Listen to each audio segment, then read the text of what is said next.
Good morning, friends. Today we are going to see our next point related to crystalline state. Before going forward, we should revise first what are the things which are involved in this chapter. That is, what is matter? Matter is nothing but anything that is made up of atoms or molecules. Based on interatomic distance and degree of disorder, matter has been classified into solid, liquid, gas, and plasma. Again, as this chapter is related to solid state of matter, we will focus on the solid state. Again, solids are classified into crystalline solids and amorphous solids based on the periodicity of arrangement of atoms. And then we have seen what is the difference between crystalline solids and amorphous solids. We have also seen what is lattice, what are the types of lattices, etc. Today we are going to see what is unit cell. Unit cell is nothing but it is the basic building block of crystal. It means that if we want to build a crystal, then we have to arrange unit cell, one unit cell on another unit cell, and like that in three-dimensional we will get a structure, and it is nothing but the crystalline state of matter. It means that basic building block of any crystal structure is represented by a small unit, and that unit is called as unit cell. This unit cell is represented as shown in figure. It consists of three edges. Edges means sides or lanes, and these are along the x, y, and z axis. Along x-axis, length of unit cell is considered as small a. Along y-axis, length is considered as small b, and along z-axis, its length is considered as small c. Along with these lanes, there are three angles also, and these angles are nothing but the angle between two axes of the unit cell or two faces of the unit cell. Hence, these axes are called as inter. These angles are called as interfacial or interaxial angles, and these are represented by alpha, beta, and gamma respectively, as shown in figure. It means that along angle between x and y axis is represented by gamma, then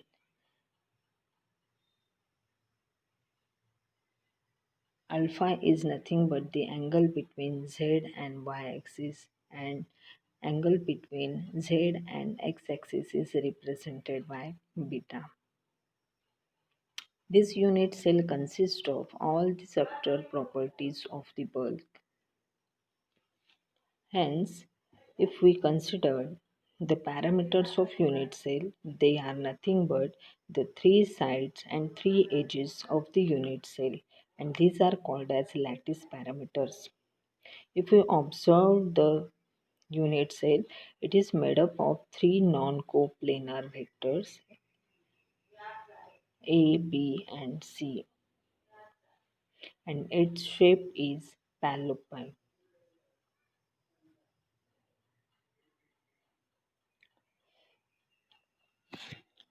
Just now I have explained you that the three angles, that is alpha, beta, and gamma, that is interfacial angles, and three edges A, B, C along x, y, z axis, that is all these six parameters are called as lattice parameters. A unit cell can be represented by using these parameters, and these are called as unit cell parameters. Then we will move towards the types of unit cell. The unit cell has two types. First one is primitive unit cell and non-primitive unit cell. Primitive unit cell is a unit cell which consists of lattice points which are located at the corners of unit cell. If we see the unit cell, then you have to consider any box. Hmm? Box will have 8 corners, it will have 12 edges, and it will have 6 faces. It represents our unit cell. Hmm? Henceforward, you have to remember unit cell is nothing but any box or brick. Hmm? Then, if at each corner there are atoms, these are called as corner atoms. So, in primitive unit cell, the atoms are present only at the corners, hence it is called as primitive unit cell. It is represented by letter P. Then what are non-primitive unit cells? The non-primitive unit cells are the cells which are not primitive. Hmm? Then what are non-primitive unit cells? Non-primitive unit cells consist of atoms located at the corners of the unit cell, and also there are few extra atoms which are present in the interior of unit cell also, and these are called as non-primitive unit cells. Again, non-primitive unit cells are classified into three types: body centered unit cell, base centered unit cell, and face centered unit cell.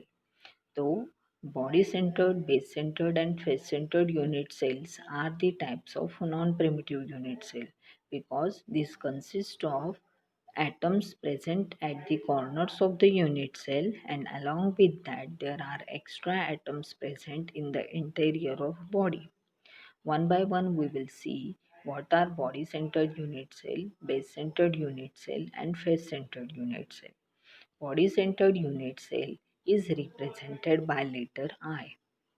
It consists of 8 corner atoms as shown in figure. Along with that, there is extra atom which is located at the center of body. It is also called as center of inversion, and hence it is represented by letter I. The next is base centered unit cell. Base centered unit cell is the unit cell which consists of 8 corner atoms. Along with that, there are 2 extra atoms which are located at the center of base of the unit cell. Hence, there are extra atoms present in the unit cell. This unit cell is called as base centered unit cell, and it is represented by letter capital C. Then face centered unit cell. Face centered unit cell is a unit cell which is a primitive first. Any unit cell, if we consider, then it will have 8 corner atoms. It means that initially it is a primitive, and if there are extra atoms, it becomes non primitive. So, face centered atom unit cell consists of 8 corner atoms, and along with that there are 6 extra atoms which are located at the center of each face, and hence it is also a type of non-primitive unit cell. It is shown in the figure. So let's revise today's lesson. Today we have seen what is unit cell. It is a basic building block of any crystal structure. Unit cell parameters. There are 6 unit cell parameters. They are represented by 3 angles and 3 edges, and these 6 parameters are called as unit cell parameters. These are very much important to decide the type of unit cell. Then types of unit cell. There are 2 basic types of unit cell based on the atoms, where the atoms located in a unit cell: primitive unit cell and non-primitive unit cell. Primitive unit cell is a unit cell which consists of atoms presented at the corners of the unit cell only, and non-primitive unit cell consists of atoms located at the corners as well as at the interior. Again, non-primitive unit cell is classified into 3 types as shown in figure: body centered, base centered, and face centered. Body centered unit cell is represented by I, base centered represented by C, and face centered is represented by capital F. Body centered unit cell consists of 8 corner atoms and extra 1 atom presented at the center of body. Base centered unit cell consists of atoms at the base of the unit cell. These are two additional atoms, and in case of face-centered unit cell, there are six extra atoms which are located at the center of each space. If you are having any queries, then let's discuss. Thank you.